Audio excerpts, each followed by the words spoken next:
The phone call lasted less than 3 minutes. His mother spoke with the careful cheerfulness people often used when delivering something they hoped wouldn't be questioned. "The wedding is going to be very small," she said. "Only the closest people will be there. I know you'll understand, dear." There was a pause long enough for another sentence to arrive. It never did. When the call ended, Daniel set his phone on the kitchen counter and stood quietly beside it. Nothing had happened that he hadn't experienced before. The words were simply newer than the pattern they belonged to. Over the years, his place in the family had become strangely undefined.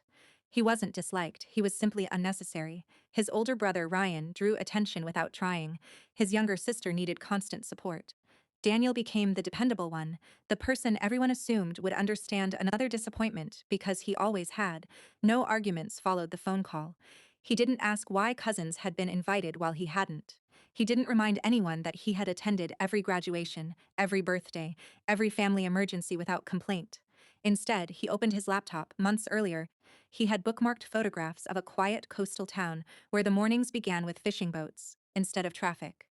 He had always postponed the trip because there was another family obligation, another promise, another reason to stay available. This time he booked the tickets before he could change his mind. Nobody in the family seemed particularly interested. His mother sent one brief message: "Enjoy yourself." It felt strangely appropriate. The first few days away were uncomfortable. Without constant messages or unexpected requests, Daniel discovered how much of his routine had revolved around anticipating someone else's needs. He walked without checking his phone. He spent afternoons reading in cafes where nobody knew his history. An elderly couple invited him to share their table after noticing he was traveling alone. They asked simple questions, not about what he could provide, but about what he enjoyed. He realized he hadn't answered that question in years. The silence became less frightening. It slowly became peaceful. Back home, the wedding plans were becoming expensive in ways no one had expected. Ryan had insisted on a larger venue, a luxury photographer, custom decorations. He assured everyone the finances were under control. Only weeks before the ceremony, the first vendor refused further work after an installment payment failed to arrive. Another requested immediate settlement before continuing. Then came letters from creditors. Ryan admitted, reluctantly, that several business loans had fallen behind. Credit cards had been covering older debts for months. The wedding budget had been built on money that no longer existed. Panic spread faster than blame. Relatives gathered around dining tables offering advice they couldn't finance. Someone eventually asked the obvious question: "What about Daniel?" The room grew quiet. Everyone knew Daniel had stable savings, a reliable career, and years of experience organizing financial paperwork whenever relatives found themselves overwhelmed.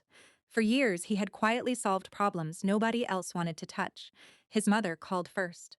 She sounded tired rather than apologetic. "Your brother's situation is more serious than we realized." Daniel listened. "We just need some help getting through this," he asked gently. "I thought this event was only for the closest people." Silence answered before she finally sighed.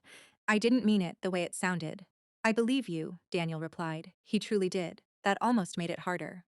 The calls continued over the next 2 days. An aunt suggested families shouldn't keep score. A cousin reminded him that weddings were emotional times. Ryan himself eventually called. "I'll pay you back." Daniel didn't ask when. Instead, he asked one quiet question: "If the wedding had gone exactly as planned, would you have called me?" Ryan didn't answer immediately. The silence stretched long enough to become its own response. A week later, Daniel received another call, not from family, but from the lending institution handling part of Ryan's outstanding debt. Ryan had apparently listed Daniel as someone familiar with certain financial records from previous family matters. The representative remained polite but firm. Because Daniel had no legal connection to the loans, he had no authority to negotiate, guarantee, or restructure them. Only Ryan could resolve the obligations. No relative could change that. No emotional appeal could replace legal responsibility. The conversation lasted only minutes, yet it quietly ended every suggestion that Daniel could somehow rescue the situation by stepping in. Reality had become larger than family expectations. The wedding was postponed indefinitely. Some relatives whispered that Daniel could have prevented the embarrassment. Others privately admitted the crisis had begun long before the invitations were mailed. The exclusion had simply revealed who everyone expected to absorb the consequences. Daniel never argued with either version.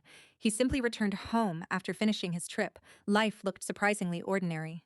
He planted herbs on his apartment balcony. He joined a weekend hiking group. He accepted invitations from friends he had often declined, because family events always seemed to take priority. Months later, photographs from his trips still sat framed on a bookshelf. No wedding photographs ever arrived. His relationship with his family settled into something polite but distant. Birthdays were acknowledged. Holidays were optional. Conversations became shorter, though strangely more honest. No dramatic reconciliation occurred. No final confrontation corrected decades of quiet imbalance.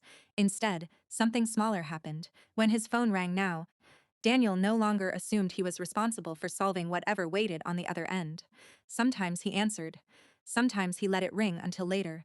For the first time in his life, the decision belonged entirely to him. The freedom wasn't loud enough for anyone else to notice, but it was finally loud enough for him.